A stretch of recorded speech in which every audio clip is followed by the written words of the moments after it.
I paid for my parents and sister to attend my wedding, but they never showed up. When I revealed the truth, I watched everything around them start to crumble. They say your wedding day should be the happiest of your life, a beautiful swirl of flowers, laughter, and love. That's exactly what I pictured when I started planning mine. I booked the venue early, finding a small but charming spot that was both lovely and affordable, fairy lights strung across a rooftop garden. I made sure the menu had vegetarian options for my sister and champagne for my mother. To make it easier for my family to attend, I even moved the date and location closer to home. When they claimed they couldn't afford it, I believed them. Naturally, I offered to help. I went through every detail with them, and when they still seemed uncertain, I covered everything: hotel rooms, flights, outfits. Even paid for my sister's husband so she wouldn't have to come alone.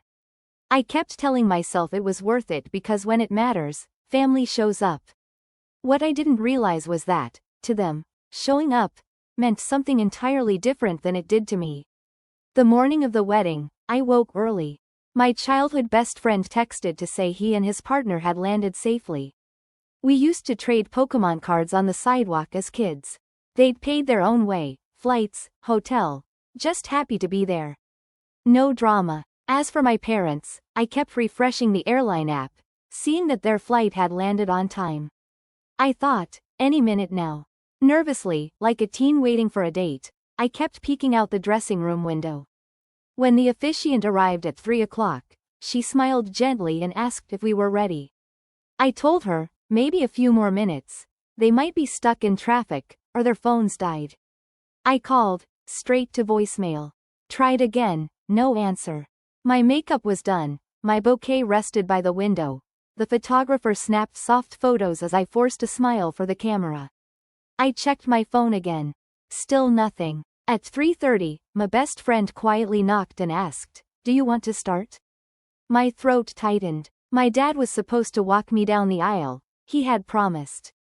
I forced a big smile and said, "Let's wait 5 more minutes." My friend nodded, pretending not to notice my shaking hands. I called again, voicemail. At 3:37, my phone finally rang.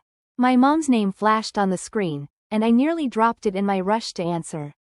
"Hi sweetie," my mother said, cheerful. "Sorry we couldn't make it." I blinked, confused. "What happened?" She chuckled lightly, as if I were overreacting. "Your sister's brother-in-law had a poetry reading. It was important to him, and she didn't want to go alone. We had to be there for her. You know how family is." I stood there, stunned, silent. She filled the pause with, "You understand, right?" In the background, I heard my dad laughing, saying, "Maybe next time." I stood there in my wedding dress, makeup flawless, flowers in hand, realizing my parents had chosen a poetry reading over my wedding.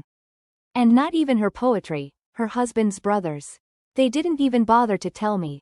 They let me panic, let me think they might be delayed or in trouble. They let me foot every bill to make it easier for them. But even moving the whole event closer wasn't enough. At 3:45, I put my phone down and took a breath. My best friend was still there, quietly ready to catch me if I fell. "Would you?" I asked, my voice breaking. "Walk me down?" He smiled without missing a beat. "Of course." So I walked, hand in hand with the boy who once built tree forts with me in the backyard and, when my sister refused to help, once stitched a Barbie dress with me. The ceremony went on, vows exchanged, rings traded, guests cheering. I smiled through it all, until my cheeks ached. I laughed at the jokes during the reception, cut the cake under the fairy lights I had hung myself, and danced with my new husband. But deep inside, something cold and heavy settled in my chest. Later that night, after the guests had gone and the hotel room door clicked shut, I sat by the little desk by the window, laptop open. Still wearing my husband's suit jacket, he crossed the room and gently asked, "Are you sure you want to do this?" I nodded without looking up, fingers already typing. After a pause, he softly said, "You know once you send it, there's no going back." That's when I looked up and, for the first time that day, smiled, really smiled. Everything changes tomorrow. And then I hit submit without a second glance. On your wedding night, you're supposed to look forward to new beginnings. I tried. But even as I curled up under the thick hotel blankets next to my husband, I couldn't stop thinking about my sister, and all the years that led to this. We were worlds apart. She was 3 years older, the girl everyone admired in high school, with her designer clothes, perfect hair, and effortless laugh that made you feel lucky just to be near her. But she wasn't kind, not to those who didn't fit her image. And definitely not to me. I saw it in the school halls, a smirk here, a whispered joke there.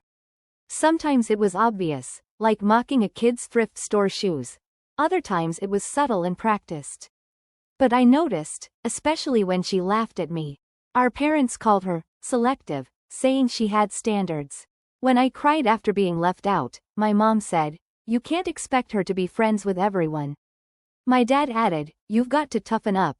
Not everyone's meant to be popular," as if it were my fault for not shining like she did. She and I were nothing alike. I was content with a small circle of friends. My best friend lived next door. We built Lego towns and invented superheroes who baked cookies instead of saving the world. Once, when we were 8, he won a doll at the fair, and we named it Captain Sprinkles. It was hilarious to me, though my parents didn't think so. My dad once muttered, "Boys like that usually turn out funny," loud enough for me to hear. My mom joked, "No wonder he likes dolls more than football." Their disapproval was subtle but constant, not angry, just disappointed, as if commenting on the weather. They never hid their sadness when I chose my quiet, quirky friends, when I preferred books over makeup, or when my sister went off to glamorous parties while I stayed home making science fair posters. At some point, they stopped expecting much from me and poured all their hopes into her. She became their trophy, homecoming queen, most likely to succeed. Every achievement was celebrated, every cruel act dismissed as just growing up. When she bullied another girl so badly that the girl switched schools, my parents barely blinked. Teenage drama, they said. Girls can be mean. Meanwhile, when I earned an academic scholarship to a nearby college, they barely mentioned it. No proud calls to neighbors, no celebratory brunch. My mom just smiled vaguely and said, "Well, you were always the quiet one." It explained everything, in her mind. I didn't realize it at the time, but I was already learning an important lesson, that love in our family came with conditions. For my sister, it was loud and flashy. For me, it was silent and fragile. In our house, love was a reward for performance, not perseverance. And when I stopped performing, they stopped noticing me. As we got older, the gap only widened. Life always seemed to be a stage built just for her. She could fail again and again, unpaid internships, jobs she quit, but the safety net was always there. No matter how many times she fell, my parents would catch her, certainly. Here's a revised version with a similar length. Your wedding day was supposed to be a dream come true, a perfect blend of joy, love, and celebration. When I began planning mine, that's exactly what I imagined. A charming, cozy venue, affordable yet beautiful, adorned with fairy lights and a rooftop garden. I made sure there were vegetarian options for my sister and champagne for my mom, thinking of every detail to make sure they could attend. I even rescheduled the event closer to my hometown, as they had said they couldn't afford the trip. I offered to help with everything, flights, hotel rooms, even my sister's husband's expenses, so she wouldn't have to come alone. I believed family would show up when it mattered most. The morning of the wedding, my best friend texted to say they'd arrived safely, excited to be there. My parents? I kept refreshing the flight tracker. The plane was supposed to land soon. I waited, nervously, checking my phone every few minutes, hoping for a message. As the ceremony time approached, I started to feel the unease. The officiant arrived and smiled, asking if we were ready. I tried to stay calm and suggested we wait a little longer, thinking traffic or some delay might have caused the issue. But as time passed, it became clearer. They weren't coming. I called again. Voicemail. My heart sank as I stared at my phone. At 3:37, my mom's name flashed on the screen. "Sorry we couldn't make it," she said casually. Confused, I asked what happened, and she nonchalantly explained that my sister's husband had a poetry reading, and they had to support her. As if it were normal for them to prioritize that over my wedding. They made no effort to reach out and let me know, letting me stress and worry, thinking they were in some sort of danger. They allowed me to cover all their costs, while they had no intention of showing up. I hung up the phone, still reeling, and looked at my best friend. "Would you walk me down the aisle?" I asked, my voice breaking. Without hesitation, he agreed. And so, hand in hand, I walked down the aisle with the friend who had always been there for me, the one who, in his own way, understood me better than anyone else. The ceremony went on, the vows were exchanged, and though I smiled through it all, a strange, cold feeling settled in my chest. That evening, after everyone had left, I sat down in front of my laptop, wearing my husband's jacket. He walked over and asked if I was sure about what I was about to do. I nodded, and without a second thought, clicked send on the post I'd been preparing. The truth about everything. The next morning, my phone buzzed with missed calls, most from my parents. I ignored them. My husband asked if everything was okay, and I simply replied, "Family's in crisis." I wasn't surprised. The truth had already started to unravel, and the pieces fell into place one by one. It turned out that my sister's husband had seen the message I sent, evidence of everything she had done. The way she had belittled him, humiliated him, and even cheated on him. The fallout was swift. He moved out. The divorce papers came soon after. The safety net my parents had relied on for years disappeared, and with it, the financial support they had taken for granted. I took my own steps, quietly severing ties, moving my funds, canceling the arrangements I had made to help them. I didn't announce it, just quietly disappeared from their safety net. And as their financial situation started to crumble, piece by piece, I could only watch. The same way they had ignored and dismissed me for years, their world started to unravel without my help. Bills went unpaid, creditors started calling, and I felt no remorse. They had always taken advantage of me, never once recognizing my sacrifices, my efforts. I didn't look back. The weight that had held me down for so long, the constant need to please them, was gone. It wasn't like falling off a cliff. It felt more like a weight being slowly lifted. But there were moments, small instances, when the grief would hit unexpectedly. The empty seat at my wedding, the supportive family, comments from strangers. It was painful, but it was also freeing. Not long after, I found out I was pregnant. I kept it to myself, not ready to share the news with them.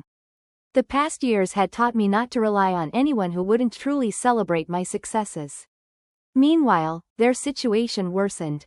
The cracks in their financial foundation were becoming evident, and it was clear to everyone but them that their world was coming apart. I had long since stopped waiting for their approval, and for the first time, I didn't feel guilty about it. Life moved forward without them, and I embraced the new chapter with my husband, ready to build something real, something without the baggage of a family that had never truly supported me. They hadn't arrived at my door yet. Not until the day when panic overtook any pride that remained. But sometimes, I wondered if they even realized how dependent they had become on the daughter they never noticed was absent. Late nights at the kitchen table, I'd flip through paperwork for the new house, my feet wrapped around my spouse's. On other nights, an old friend from childhood would call, reminding me of the time we flooded his garage while trying to build a water slide. We'd laugh, chatting about old neighborhood stories. After the baby came, I was half serious when I made arrangements to visit, but my friend never asked about my parents.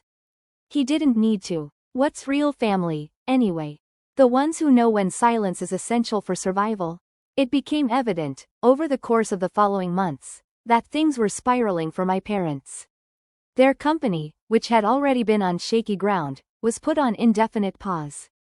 They said it was temporary renovations for retirement, but by the third month after the wedding, their house quietly went on the market. Their pitying glances and invitations came to an abrupt halt. There was no big scene, no screaming. It was just like the way they had undermined my trust for so many years. The slow, steady unraveling of everything they thought they controlled. I continued drifting, further and further away, not falling but flying. On the rainy day they finally arrived, it wasn't some romantic drizzle. No, it was the kind of storm that made you feel like you should build an ark. The doorbell rang repeatedly, 5 quick rings, like someone pressing the button with a palm. My husband froze, and we exchanged glances, both of us already knowing. Through the peephole, I saw them, my sister, my parents, all standing there, soaked, holding suitcases and glaring with anger. I took a deep breath before opening the door, my husband silently supporting me behind. "We can call now," he whispered. But I knew better. "Not yet," I replied. "Some things you have to witness before you destroy them." Without a word, they barged in. Water pooled at my feet, their heavy bags hitting the floor like an unwelcome statement. My father crossed his arms, my mother nodded as if tea was about to be served, and my sister took her place like she owned the guest room. "We're not leaving," my father declared. I laughed. Not because it was funny, but because they truly didn't understand me anymore. "You're trespassing," I said, watching their faces freeze. My mother, flustered, tried to insist, "You invited us." "I didn't even tell you where I lived," I responded coolly. Behind me, my husband was already on the phone. I heard him talking in his calm, business-like tone. My father stepped forward, menacing, "You don't call the police on family." I offered a weak smile. "Funny, I thought family didn't abandon you on your wedding day." The silence was heavy. Then, the doorbell rang again. In just minutes, 2 officers arrived, polite and professional. I showed them my ID and the lease agreement with just my husband's name on it. The officers asked my parents to leave, allowing them a few minutes to gather their things. My sister yelled at me, my mom cried, and my father muttered under his breath, but they left. And as they walked out into the rain, 2 calm police officers by their side, I felt a weight I didn't even know I was carrying lift. I collapsed onto the couch, feeling utterly drained. My husband sat beside me, and the baby kicked in my belly. This, not them, was family. We moved not long after. We found a house farther away, in a neighborhood where we could live without reminders of the past. We didn't send a change of address. Few knew where we were. My best friend and his partner still visited, bringing quirky gifts and stories of their travels. I had built the family I had always dreamed of, just not with the people I once thought would be by my side. I heard the stories, of course. The house was sold at a loss. Their business was shut down, and now my sister was crashing on couches. I didn't contact them. Not after the divorce was final. Not when bankruptcy was filed. Not when all their social media posts vanished like spilled wine. I had once thought cutting them out would be like losing a piece of myself, but it wasn't. It was more like the moment you realize you've been sitting in the wrong place all along. The little onesies, the mint green one I was so scared to speak about, still sit in a drawer. And I understand now. I don't need their approval. My child will grow up knowing the true meaning of family. Love isn't earned by meeting someone else's expectations. At times, I wonder if I went too far. Was cutting them off, calling the cops, really necessary? But then I remember the girl I used to be. The one who always tolerated everything, who never stood up for herself. I realized I didn't go far enough. They never imagined I would go anywhere. What do you think? Did I make the right choice? Let me know in the comments below, and don't forget to hit subscribe if you want more stories like this. Thanks for sticking around until the end.